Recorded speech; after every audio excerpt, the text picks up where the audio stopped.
Welcome back to my channel উদ্রিত creation design by Tania. আজকে তোমাদের একটি সুন্দর হাতার ডিজাইন দেখাবো। প্রথমে দেখো আমি হাতার লম্বা নিয়ে নিয়েছি 13 ইঞ্চি, নিচের হাফ ইঞ্চি পাইপিং দিয়ে আগে থেকেই মোড়া এবং চওড়া নিয়ে নিয়েছি আমি 10 ইঞ্চি। এবার দেখো মাঝ বরাবর আমি হাতার যে পাড় রয়েছে তার উপর থেকে আমি একটা মাঝখান থেকে দাগ দিয়ে নিলাম এবং তার উপর দেখো আমি পেস্টিংয়ের উপর লাইলিন লাগিয়ে অলরেডি সেট করে নিয়েছি।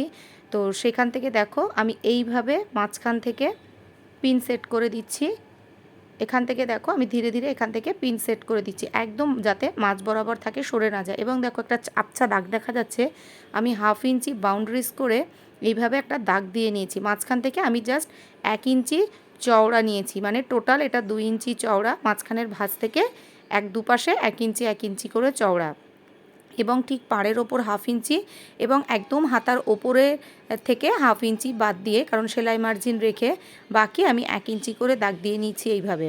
তো এবার দেখো এইভাবে আমি সেলাই করে নিয়েছি। নিয়ে আমার যে লাইলিন বসানো যে কাপড় পেস্টিংয়ের ওপর, ওটি কিন্তু আমাদের কাপড়ের ওপর সোজাপিট করে মেলানো থাকবে এবং পেস্টিংয়ের পার্টটি আমাদের উল্টানো থাকবে।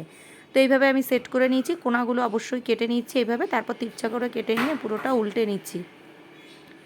এইভাবে পুরোটা উল্টে নিয়ে এবার আমি এটাকে আস্তে করে হাতে হালকা হাতে প্রেস করে নিচ্ছি একটু, এবং অবশ্যই এই পজিশনে একটুখানি আয়রন দিয়ে প্রেস করে নিলে পুরো একদম পারফেক্ট বসে যায়। তো আমার আয়রনটা একটু খারাপ আছে জন্য আমি এইভাবে হাতে আপাতত প্রেস করে নিচ্ছি, আপনারা আয়রন দিয়ে প্রেস করে নেবেন। এবার আমি এখানে একটা রেডি পাইপিং রেখেছি, সেটা আমি এইবারে সাইড থেকে ধার বরাবর এইভাবে পাইপিংটা সেট করে যাচ্ছি। এখানে আস্তে আস্তে করে এখানে পুরোটা সেট করে দিচ্ছি এবং কোনা যাতে পুরো পারফেক্ট ওঠে আমি এই পর্যন্ত গিয়ে এখান থেকে আমি কেটে দিচ্ছি। আমি মোড়াচ্ছি না, তাহলে হাতাটা একটু মোটা হয়ে যাবে। তো এইভাবে আমি পুরোটা এই পাশে দিয়ে দিচ্ছি।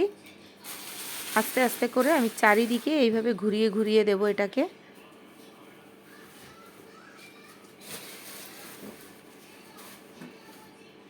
এইভাবে আমি এটাকে পুরোটা ঘুরিয়ে দিচ্ছি।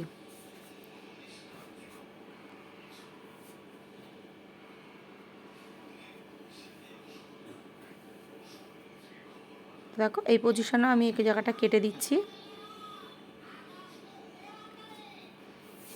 কোনো জায়গাটাতেই কিন্তু টানা হবে না, টানলে কিন্তু কাপড় ছেড়ে দিলে তারপরে কুঁচকে যাবে, সেই জন্য কোনো পজিশনেই টানা হবে না।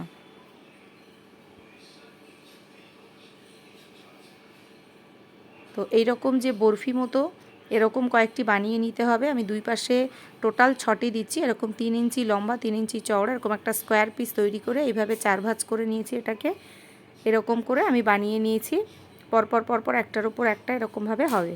তো এবার আমরা এইভাবে সেট করব।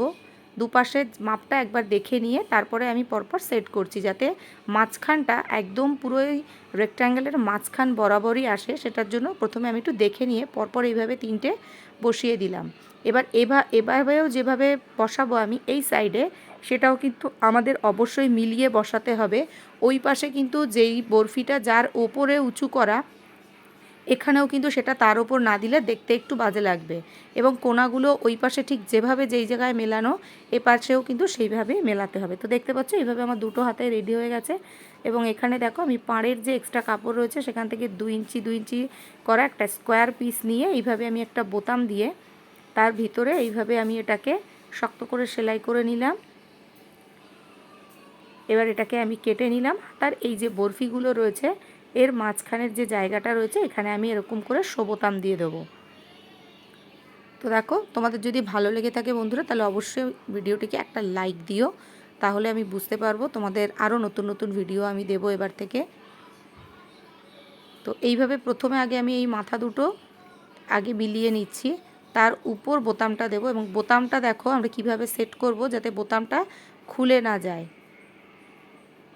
একদম কিন্তু কাপড় আর বোতামের সঙ্গে দুটোই আমি একদম পুরো ফিক্সড করে দেব, যাতে বোতামটা এমন হয় যে কাপড়টা হয়তো সেট হয়ে রইলো আর বোতামটা একটুখানি ঘাড় নিচু করে গেল, সেটা হবে না। একদম বোতাম জায়গা মতো পুরো বসে থাকবে।